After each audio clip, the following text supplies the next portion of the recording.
Ayan. Magandang araw sa inyong lahat. Ako si Teacher Naika at ako ang inyong unang guro sa araw na ito. At bago tayo magsimula, may isang katanungan ako sa inyo. Komportable ba ang lahat? Opo. Ayan. Salamat sa inyong mga kasagutan. Ngayon, bago natin opisyal na simulan ang ating talakayan ay manalangin muna tayo. Panginoon, maraming salamat po sa araw-araw na paggabay ninyo sa amin. Kami po ay taos-pusong nananalangin na huwag kayong mapagod na kami ay gabayan sa mga hamon sa buhay na aming kakaharapin. Dahil sa iyong mga gabay, ay kami ay mas nagiging matatag. Salamat Panginoon. Amen. Narito ang ating mga layunin para sa araw na ito. Sa pagtatapos ng klase, ang mga mag-aaral ay inaasahan na, una, na ipapaliwanag kung paano nakatutulong ang pagpupunyagi sa pagtupad ng mga itinakdang mithiin. Pangalawa, na panindigan na ang pagpupunyagi ay isang daan tungo sa pagtupad ng mga mithiin. At ikatlo, nakabubuo ng mga paraan na nagpapakita ng pagpapahalaga sa pagpupunyagi. Ang mga layuning ito ang siyang gagabay sa atin sa ating talakayan ngayon. Malinaw ba? Opo. May mga katanungan ba kayo dyan? Wala po. Ayan, salamat naman. Ngayon sa ating sitwasyon, dumadanas tayo ng COVID pandemic virus. At alam naman natin na ang iba ay hindi talaga nakakalabas ng kanilang mga bahay. At bawat isa ay may mga problemang kinaharap sa ating sitwasyon ngayon. Kami bilang guro ay nag-a-adjust at kayo bilang mga mag-aaral ay kung dati ang tradisyonal na nakikita kayo sa klase upang mag-aral ay ngayon ay nasa bahay kayo at nag-online class. Tama po. Tama ba? Opo. Opo. Ayan, tama. Ngayon, ang sitwasyon ng inyong pag-aaral ay sa bahay na at online o modular man. Tama? Opo. Ayan. Ngayon, panoorin natin ang isang video na aantig sa ating mga puso. Delfin. Mistulang simpleng larawan ng isang nagtapos ang litratong ito ni Kevin Villanueva, pero hindi sa entablado kinunan ng larawan, kundi sa tabi ng puntod ng kanyang mga magulang. Sa caption, buong pagmamalaking sinabi ni Kevin na gaya ng iba, may graduation picture din siya kasama ng kanyang mga magulang. Inialay niya pa sa kanyang mga magulang ang kanyang pagtatapos. Umaasa raw siyang proud ang mga ito sa kanya.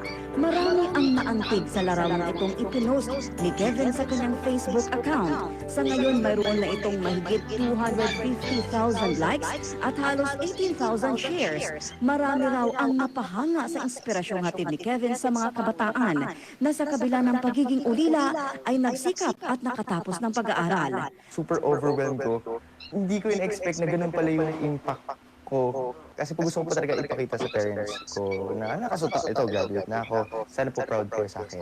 10 taon pa lang si Kevin nang sumakabilang buhay ang kanyang ina. 7 taon ang nakalipas, sumunod naman ang kanyang ama. Naiwan siya sa aruga ng kanyang stepmother. Parang anak ko na rin po siya. Matalino siya. Oo, nung mahilig mag-aral, magbasa.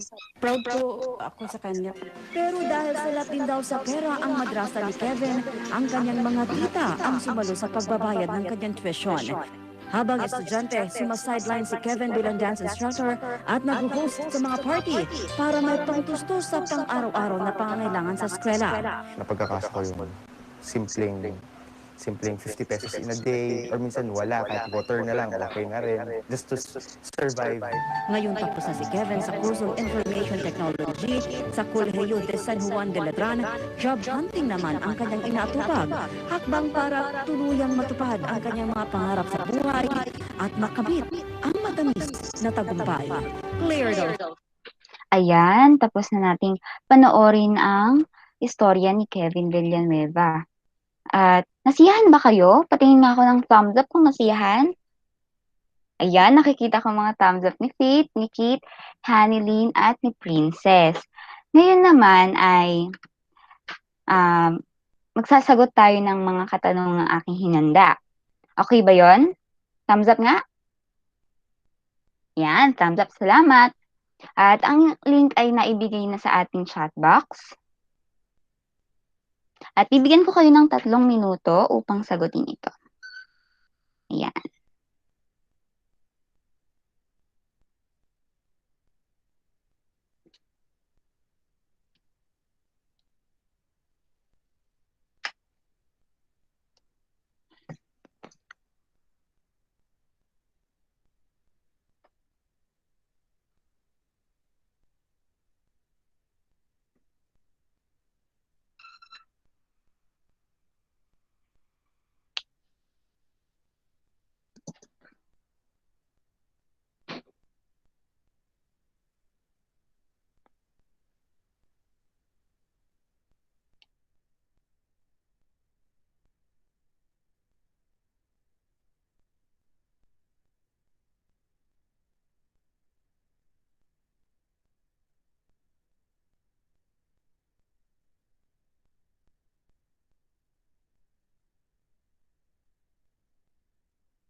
Ayan, habang sumasagot kayo ay babasahin ko ang mga katanungan.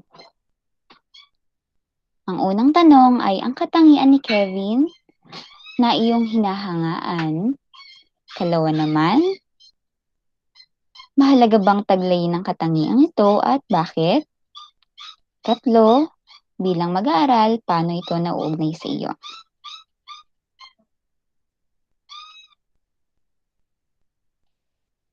Ayan, may mga nakita na akong sumasagot.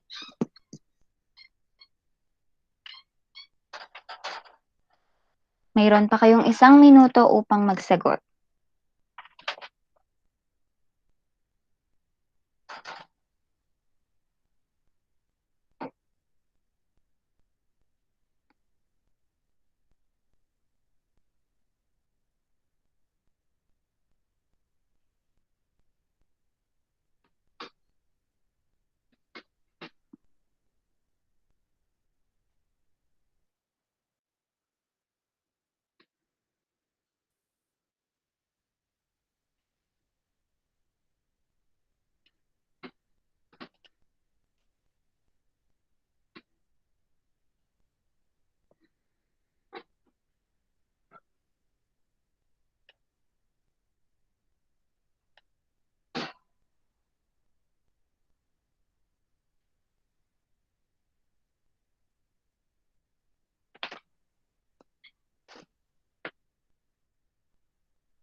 Ayan, tapos na ang ating oras. Tapos na ang 3 minuto upang kayo'y sumagot. Kaya ngayon, titingnan na natin ang inyong mga kasagutan.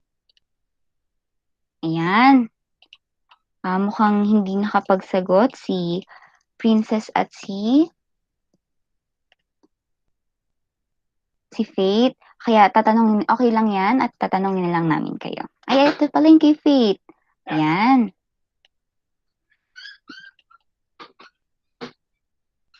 Ay, napindot ko. Pasensya. Lakihan lang natin ng konti. Ayan. Anong katangian ni Kevin ang iyong hinangaan? Ipaliwanag. Ang sabi ni Hanilyn ay ang pagiging matyaga at pagpursige sa pang-abot ng pangarap. Hanilyn, pwede mo bang itong ipaliwanag sa amin? Naging matyaga siya at pagpursige sa pag-abot ng pangarap dahil nakita natin na kahit wala na siyang mga magulang at stepmother na lang ang natitira sa kanya nang nagpursige pa rin siyang abutin ang mga pangarap niya. Oo, tama. Napakahusay naman ng iyong kasagutan, Hanilin, na kahit na wala ng magulang si Kevin ay nagsumikap talaga siya. Ang sabi naman ni Kit, ang kanyang pagpupursige at determinasyon para makamit niya ang kanyang pangarap at pagmamahal sa magulang niya. At katulad naman kay Faith ay naabot niya lahat ng pangarap dahil sa nagpursige siya. Batay sa inyong kasagutan ay mapakahalaga talaga na ang inyong hinangaan ay ang pagiging mapursige ni Kevin na siyang talagang umantig sa inyong puso, no? Napakahusay. Pwede ba tayong makarinig ng kasagutan kay Princess? Ang hinahangaan ko pong katangian ni Kevin ay yung pagiging masipag niya po tsaka pagiging matyaga kasi kahit wala po siyang magulang nakapagtapos po siya ng pag-aaral tapos may top pa siya sa school. Ayan, mahusay. Na kahit anong hirap yung na daanan ni Kevin ay talagang nagsumikap siya para mag-aral. At ngayon, ang pangalawa namang tanong, ayan, kanino ito? Kaninong sagot po ito? Oo, dahil magiging successful din tayo sa huli kapag tayo ay porsigidong matupad ang ating mga pangarap.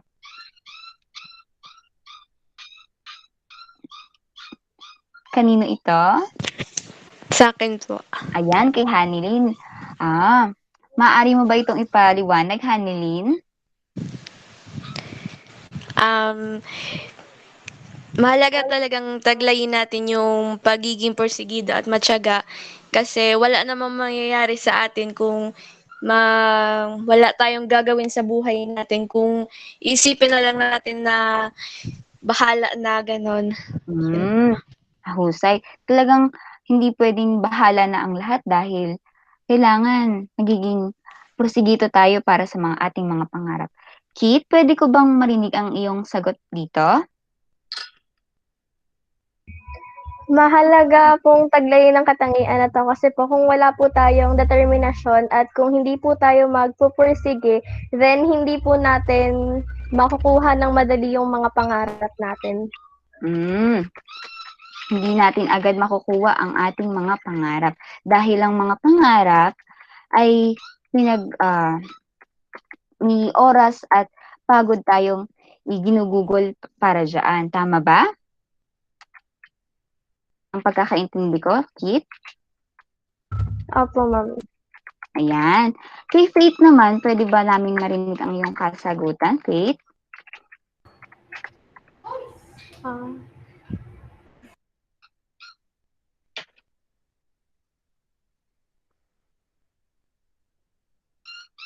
Sige. Sa ikatlong tanong na lang si Faith. Ayos ba yan, Faith? Ayan. Bilang mag-aaral, paano ito nauugnay sa iyo? Ipaliwanag. Ayan, kay Faith tayo.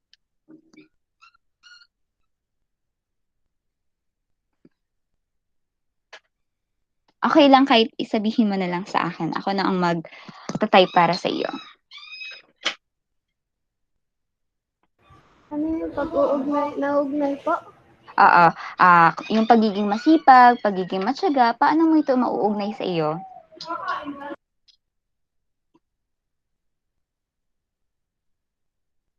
Ayan, mukhang nag-iisip pa si Faith. Sige, okay lang yan. Pwede ba kami makarinig ng kasagutan, Princess?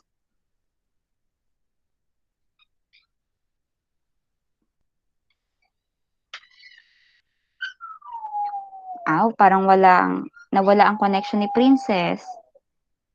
Kikit na lang tayo. Kit? Bilang mag-aaral, may iuugnay ko yung pagiging determinado at pagiging porsigido dahil ako na bilang mag-aaral ay ganun din ako. Kailangan ko maging determined para maabot yung pangarap ko at kailangan ko rin na magpursige para mas madali kong makuha yung lahat ng gusto ko. Ayan, dahil makakatulong ito na mapadali ang mga pag-abot sa ating pangarap at maging madali ang pag-abot natin sa ating pangarap at malagpasan ang ating mga hamon sa buhay. At nasisiyahan ba kayo sa ating ginawa? Po. Ayan, nasisiyahan naman kayo. Ngayon ay dumako naman tayo sa isa pang video na aking ipapanood para sa inyo na isinulat ang inyong guro. Ayan. Ang pangarap ni Joy, isinulat ni Nay Tolentino. Papunta si Joy sa trabaho nang madaanan niya ang dating paaralan. Napabalik-tanaw siya sa kanyang mga pinagdaanan noong siya ay nag-aaral pa lamang. Isang mag-aaral sa umaga at kasyera sa sindahan sa gabi. Si Joy kasi ang panganay sa tatlong magkakapatid at pumanang ng kanilang magulang. Kung kaya't siya na lamang ang inaasahan ng mga kapatid. Puyat, pagod, at luha ang araw-araw nakaharap ni Joy. Minsan pa nga'y ang pangkain lang sana ay pinangbaon na lamang ng kanyang kapatid. Walang permanenteng tirahan at parating kumakalamang sikmura sa gutom. Ngunit nang nakapagtapos at nakapagtrabaho si Joy, ay unti-unting umahon sila sa hirap hanggang sa nagkaroon sila ng maayos na tirahan, sapat na pagkain sa araw-araw, at napagtapos niya ang mga kapatid. Napangiti na lamang si Joy sa mga alaala ito at napasabing, "Salamat at hindi ako sumuko, kahit gaano kahirap ang mga pinagdaanan ko." Dahil sa hindi pagsuko ni Joy sa mga hirap at pagod, ay umayos ang kanilang buhay at nagkaroon ng sariling negosyo na pangarap ni Joy. Salamat sa panonood. Ayan, nasiyahan ba kayo? Patingin nga ako ng 2 thumbs up. Yan, thank you. Ngayon naman ay subukan nating sagutin ang aking mga hinandang katanungan para sa inyo. Nandito na ba si Princess? Naglalag pa rin Ayan. ako. Ayan, sige, okay lang yan. Kay Faith muna tayo. Faith? Naririnig ba ako ni Faith? Apo. Ayan. Faith, ano ang iyong naramdaman matapos mong mapanood ang kwento ni Joy? Masaya po. Bakit? Ba't ka naging masaya? Nakapagtapos po siya ng pag-aaral at nakaraos po sila sa kahirapan. Kapag nakapagtapos niya po lahat ng kapatid niya. Ganun. Talaga namang nakakaantig ang storya ni Joy, no? Na kahit na siya na lamang ang nagpapaaral at bumubuhay sa kapatid niya, ay talagang pinagpursigihan niya. Kay Princess naman, Princess? Ma'am? Ayun din, ano ang iyong naramdaman matapos mo mapanood ang kwento ni Joy?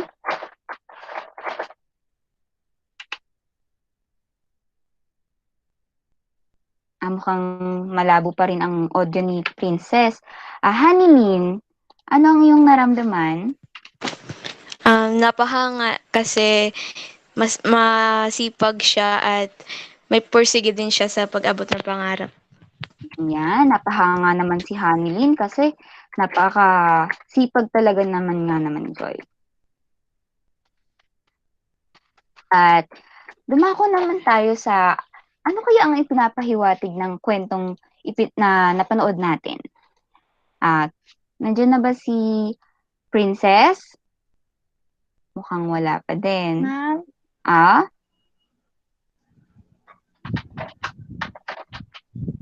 Ma'am? Naririnig ka na namin, Princess. Okay pa. Ano ang iyong, ano kaya sa tingin mo ang ipinapahiwatig ng kwento, Princess? Sa tingin ko po, yung sinasabi ng kwento, dapat tayong palaging sa bright side lang titingin kasi lahat ng bagay is posible. Tsaka dapat kailangan palaging masipag tsaka determinado sa lahat ng ginagawa. Ayan, lahat nga naman ay posible at ano ulit yun, Princess? Magpursige at Dapat po determinado sa lahat ng ginagawa. Yan. Napakahusay ng iyong kasagutan, Princess. At talaga naman kailangan natin hindi lang puro negatibo ang ating mga tinitignan. Kay Kit naman, ano kaya ang ipinapahiwatig ng kwento, Kit? Yung pinapahiwatig ko ng kwento para sa akin is, hindi po dapat tayo sumuko. Kasi po kung susuko po tayo na masyadong maaga, baka hindi po tayo matulad kay Joy. Baka matulad po tayo sa ibang tao na hindi nakamit yung pangarap na nasa dulo. Ayan. Dahil hindi naman lahat naman ng problema ay malalagpasan naman natin. Magaling, napakahusay. At dumako tayo sa ikatlong tanong. Ano naman ang iyong mararamdaman tuwing may mga hamon sa buhay kang kinakaharap? Hanilin, maaari ba akong makarinig ng kasagutan sa'yo? Ang nararamdaman ko sa tuwing may hamon sa buhay na darating, syempre, parang sa una, mawawalan ka ng ng pag-asa kasi feeling mo, yung lahat ng hamon sa buhay nasa sayo na lang. Pero sa huli, maiisip mo rin na para talaga sa'yo yun kasi may bagong plan para sa'yo para maging mabuti ka. Ganun. Ayan. At hindi naman ang mga problema na kinaharap natin ay dadaanan lang natin yan. Mahusay. Faith? Nandito ba si Faith? So, ma'am. Ayan. Ano naman ang iyong mararamdaman tuwing may mga hamon sa buhay, Faith?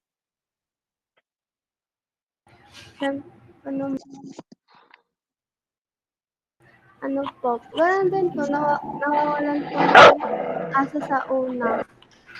Tapos syempre isipin mo yung, mga, ganun yung mga plano mo.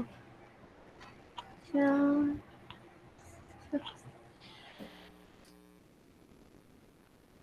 Permission to speak, Teacher Nay, Kathleen. Nawa- Nice na lang. Wala ka pong sound, Teacher Nika. Nawawala ng pag-asa sa una, pero ang mga problema ay dadaanan lang natin yan.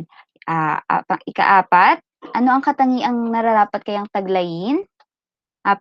Princess? Princess, wala? Pagiging positibo, ma'am. Yan, pagiging positibo daw, sabi ni Princess.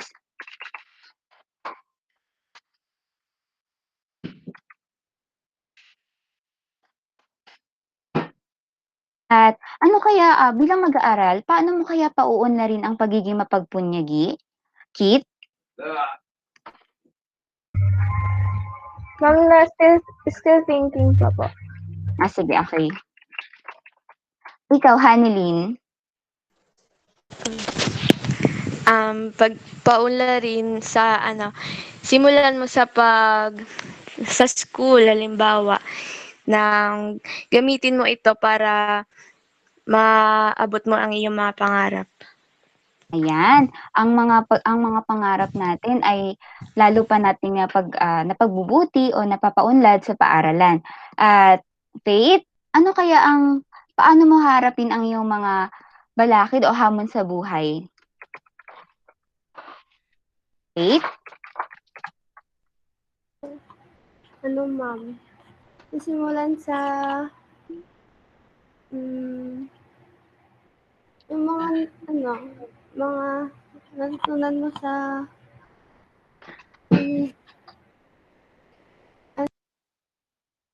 Ikaw, Kit? Paano mo harapin ang mga hamon sa buhay? Halimbawa, ako hinaharap ko ang mga hamon sa buhay na nagiging matatag ako, nagiging mahinahon. Yes? Ano yan, Faith?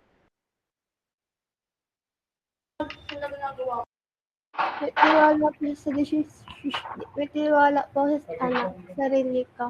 Ayan, nagkakaroon ng tiwala sa sarili. Mahusay. At ngayon ay, may mga natutunan ba? May mga natutunan? Opo. Ayan. Kung kayo ay nakasiyahan sa ating ginawa, ay bigyan ng 3 palakpak ang sarili. Ayan, salamat naman. Ngayon naman ay papalalimin pa ni Teacher Eunice ang ating talakayan. Teacher Eunice? Ayan. Kamusta kayong lahat? So, Okay naman. ako nga pala si Teacher Eunice. So, bago tayo magsimula, ay gusto ko munang tingnan nyo ang larawan na ito. Ayan. So, kilala nyo ba ang nasa larawan?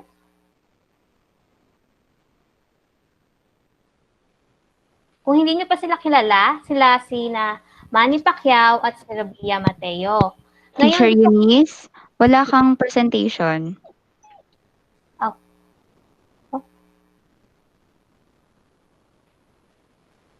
sorry.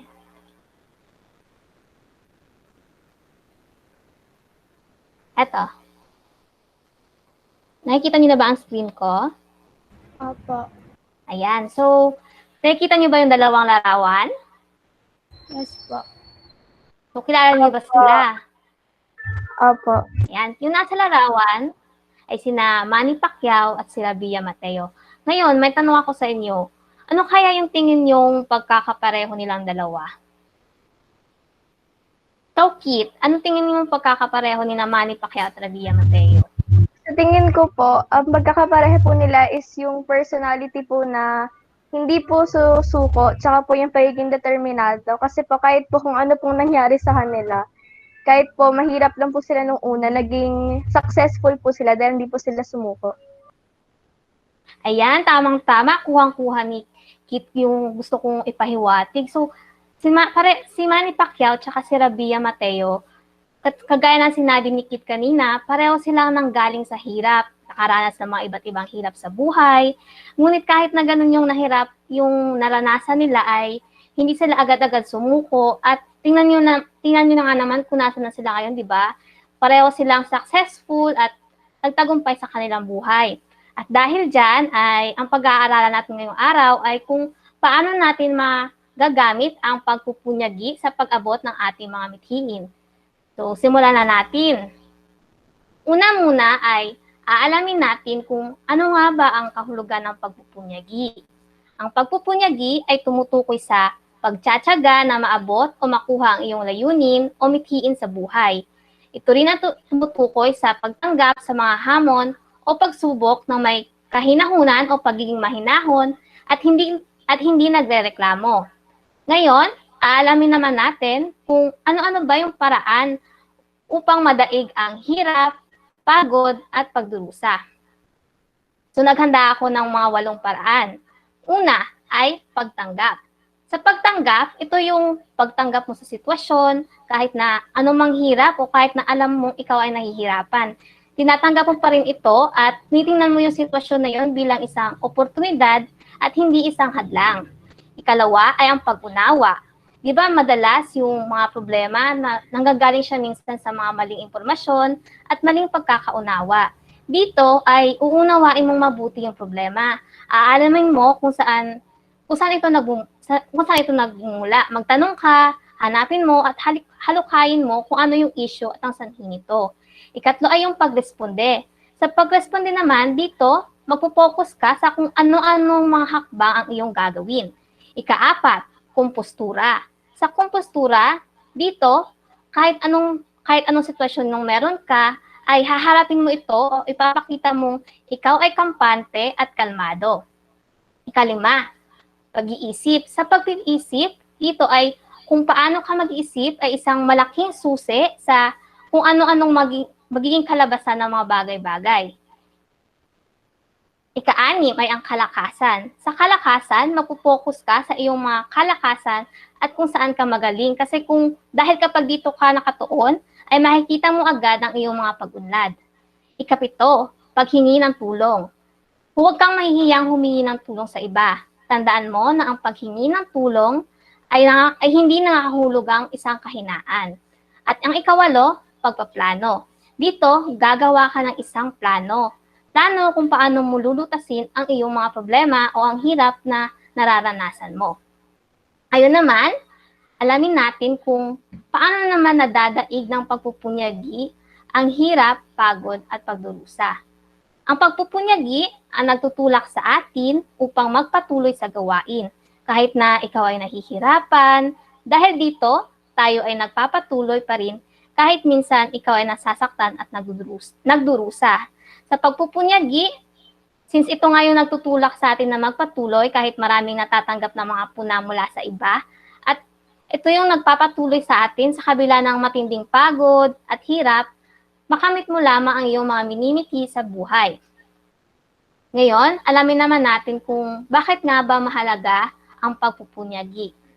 Mahalaga ang pagiging mapagpunyagi dahil ito ay nagbibigay sa atin ng motivasyon para sumulong. Ito rin yung nagbibigay sa atin ng pag-asa. Ito yung tumutulong sa atin na pagtagumpayan ang mga kabiguan at nagpapasigla rin ito ng ating pagkamalikhain. At panghuli, ang pagpupunyagi ang nagbibigay sa atin ng kumpiyansa na harapin ang mga panganib. So, paano nga ba nakakatulong ang pagpupunyagi sa pag-abot ng ating mga mithiin? Ang pagiging mapagpunyagi ang tumutulong sa iyo upang ikaw ay magtagumpay at makamit mo ang iyong mithiin sa buhay. Ito ay dahil ang pagpupunyagi ang isa sa tumutulong sa atin upang tayo magtagumpay dahil ito yung nagsisilbing ito yung tumutulak sa atin kahit anumang balakid at problema yung mayroon tayo ay kapag meron ka nito ay hindi ka basta-basta sumusuko at pinanghihinaan ng loob hanggang sa makamit mo ang iyong mga minimithi. So, diyan nagtatapos ang talakayan natin. So, bago ako tumungo sa paglalapat, ay meron ba kayong mga katanungan? Huwag kayong mahiyang magtanong. Ayan. Kung wala na, ay maaari nyo nang buksan ang iyong Padlet. Ang link ng Padlet natin ay makikita nyo sa Google Meet chat box. Nakita nyo ba? So kapag binuksan nyo yung Padlet, ito yung makikita nyo.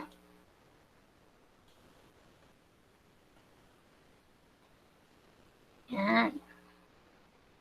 Nakikita nyo ba? Ayan, dito ay ang pamagat ng ating aktibidad ngayong araw ay pagiging mapagpunyagi ngayong new normal. So, magsasagot kayo ng may tanong ako rito at iba't ibang sitwasyon. Ang gagawin nyo ay sasagutan nyo ito. So, paano nyo ito sasagutan? Mag-a-add lang kayo ng comment. At sa pag-a-add ng comment, huwag niyong kakalimutang ilagay ang inyong pangalan para malaman natin kung sino yung sumagot. Magbibigyan ko kayo ng 3 minuto para sagutin ito. Handa na ba ang lahat? Kung handa na ang lahat, ay magsisimula na tayo. Simulan ko na ang 3 minuto. Habang kayo ay nagsasagot, ay babasahin ko muna ang mga sitwasyon. Unang sitwasyon. Malaking epekto sa iyong mental health ang quarantine at minsan pa ay nakabubuo ito ng anxiety dahil sa mga nangyayari sa paligid. Mahirap nga naman ang pakiramdam ng pagkakakulong. Hindi nakakalabas at makapamasyal tulad ng dati. Laging aligaga dahil walang kasiguraduhan na hindi ka mahahawaan at magkakasakit. Tanong, paano mo napapanatili na maging mapapunyagi sa panahon ngayon na kung saan araw-araw nababalita, maparadyo man o telebisyon, ang mga namatay at nagpositibo sa COVID-19. So kung hindi nyo ma-access yung Padlet, ay pwede nyo isagot. Pwede kayong magsagot sa ating Google Meet chat box at ako mismo yung maglalagay ng inyong mga sagot. Ayos ba? So mamaya titingnan ko kung may sumagot ba sa ating Google Meet. Sa chat box ng ating Google Meet. Ikalawang sitwasyon. Ngayong isa ka sa mga nakakaranas ng distance learning, hindi naman lingid sa iyo ang hirap na dulot nito. Magmula sa pag-aaral ng mga aralin na mag-isa hanggang sa pagsagot ng mga sandamakmak at walang katapusan na gawain sa iyong mga module. At kung minsan, dahil sa dami nito, ay nahihirapan kang tapusin at magpasa ng tama sa oras. At bukod pa dito, isa ring problema ang pagkakaroon ng maraming distraksyon dahil ikaw ay nasa bahay lamang. At minsan, may mga pagkakataong ang sitwasyon sa inyong tahanan ay hindi akma na ikaw ay mag-focus sa iyong pag-aaral. Tanong, isang malaking hamon sa iyo ang mag-aral habang ang bansa natin ay humaharap sa pandemya.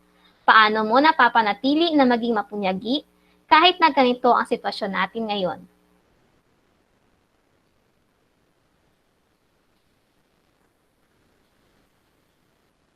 Ayan, kung hindi niyo po mabuksan yung Padlet ay sa Google Meet chat box na lang po kayo magsagot at ako na mismo yung maglalagay.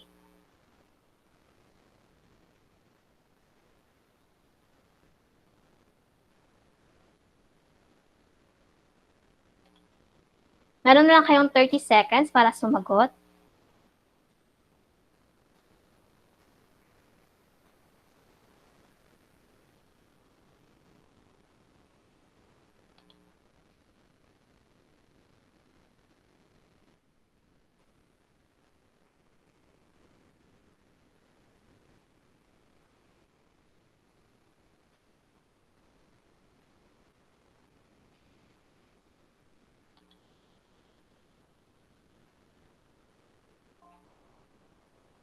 Ayan. Hindi ba tapos ang lahat? Mukhang, ayun, nandiyan na si Hanilyn. So, sabi ni Hanilyn, sa unang sitwasyon, kung paano niya daw napapanatili na maging mapagpunyagi sa panahon ngayon, kung saan araw-araw nababalita, maparadyo man o telebisyon ang mga namatay at nagpositibo sa COVID-19. Sabi niya napapanatili niya yung pagiging mapagpunyagi sa pamamagitan ng pagiging positibo at huwag mag-isip ng negatibong bagay. Lagi din pong mag-ingat at huwag panghinaan ang loob dahil matatapos din ito. So ayan, gusto kong tanungin si Princess kung ano yung sagot niya sa unang tanong. Okay lang ba, Princess? Apo. Sige. Mapapanatili ko po yung pagiging mapunyagi habang nangyayari po itong pandemya na to sa pamamagitan ng hindi pag-iisip ng mga negatibong bagay gaya ng mga nangyayari sa paligid. Pero dapat po maging aware pa rin tayo. Pero dapat yung isip natin hindi masyadong malalim para hindi tayo ma-stress lalo.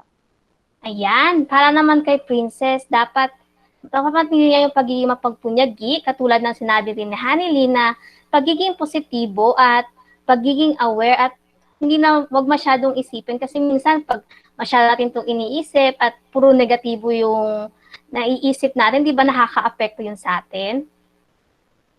So, para naman sa ikalawang tanong, sabi ni Faith, kahit na may pandemya, nakakapag-aral pa rin naman ako through online at natututo pa rin ako kahit na ganito ang sitwasyon.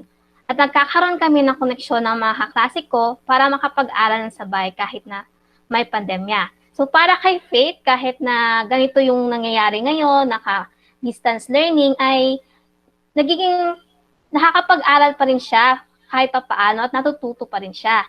So para naman kay Princess, para sa'yo, Princess, yung paano mo napapanatili maging mapagpunyagi kahit na nasa distance learning tayo?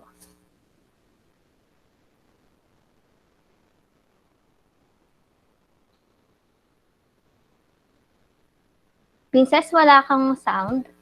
Naka-off ang mic mo. Akin na po. Bilang isang mag-aaral po, obligasyon ko po na matuto. Kaya ang ginagawa ko po para manatiling maging mapagpunyagi is yung tinatry ko po yung best ko na mag-focus sa online class kahit mahirap, tinatry ko pa rin. Yan pa, kay Princess naman, kahit daw nahihirapan siya o medyo mahirap mag-focus sa online class, ay tinatry niya pa rin kasi alam niyang kapag nag-focus siya, ay alam niya dapat hindi siya sumusuko kasi pagsubok lamang ito, di ba? Ikaw, Kit, para sa'yo, paano mo napapanatili yung pagiging mapagpunyagi habang nasa online class?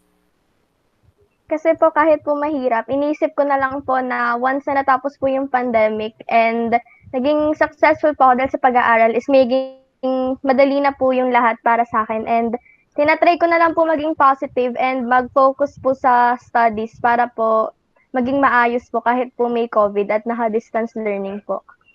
Ayan, para naman kay Kit ay kahit na naka-distance learning, natry niya pa rin maging positive kasi alam niya may magandang outcome na mangyayari kapag naging positibo siya at hindi siya agad-agad sumusuko kahit na maraming problema yung dala ng online learning, di ba?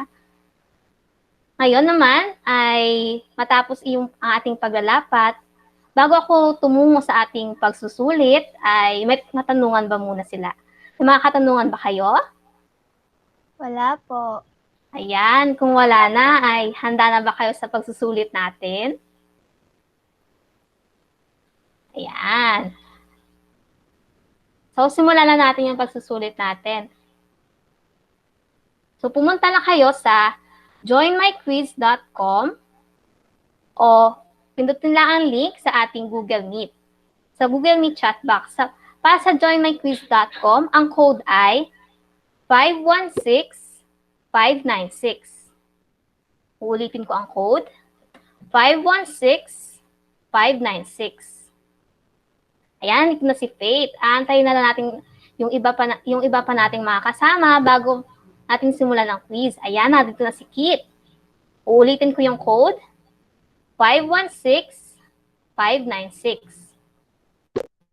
Ayan, na si Hanilyn. So, si Princess na lang inaantay natin.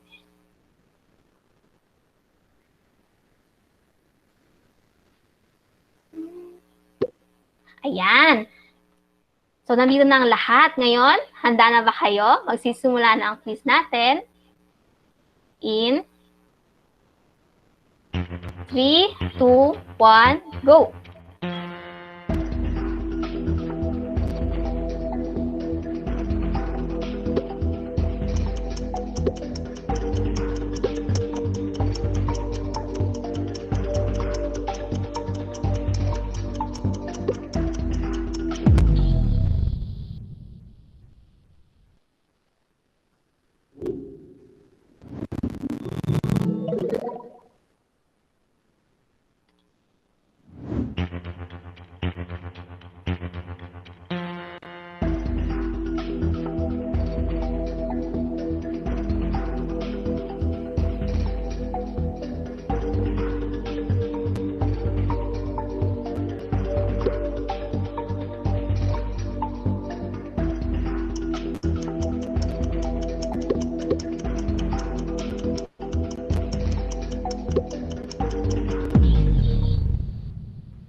Ayan, ang nanalo sa quiz natin ay sina Kit, si Princess, at si Hanilyn.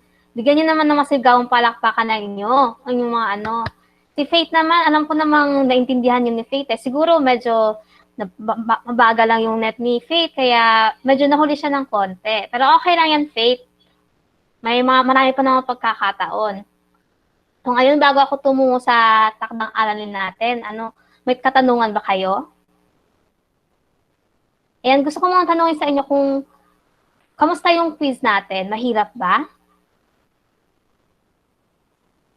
Hindi po.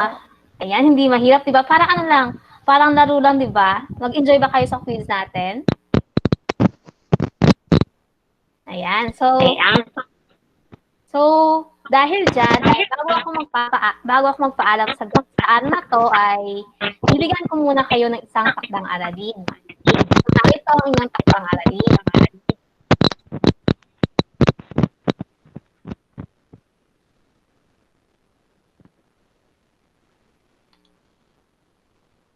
Para sa inyong takdang aralin ay panuto. Suriin ang sarili mula sa mga sitwasyon na ibinigay ng guro. Lagyan ng check ang mga sitwasyon batay sa kung gaano mo kadalas ginagawa ang mga sitwasyon. Matapos gawin ang chart, maglagay ng iyong realisasyon na may 5 pangungusap na sasagot sa tanong na ano ang iyong realisasyon sa resulta ng iyong checklist. Ipasa ang iyong takdang aralin sa email gamit ang format na ito. So, ito yung magiging itsura ng inyong takdang aralin. So, narito ang mga halimbawa ng sitwasyon. Huwag kayong mag-alala. Ang mga sitwasyon na ito ay bibigay mismo ng inyong guro. Ang gagawin niyo na lang ay maglalagay lang kayo ng check kung yung mga sitwasyon ba na yun ay palagi nyo ginagawa o hindi nyo ginagawa. Halimbawa, mahirap man ang mga aralin ay hindi ako agad sumusuko. Ginagawa ko ang lahat upang maunawaan ito. Para sa akin ay palagi ko itong ginagawa, kaya ang checkan ko ay number 4. Para naman sa number 2, kapag maraming gawain ay pinapagawa ko ang iba sa aking nakakatandang kapatid o sa aking nanay. Ako, minsan ko lang ito ginagawa, kaya number 2 lang ang i-check ko. So, ganun lang yung gagawin natin. So, after nyong masagutan ang checklist, ay gagawa kayo ng 5 pangungusap na sasagot sa tanong na ano ang iyong naging realisasyon matapos mong sagutin ang checklist na iyon. May mga katanungan ba?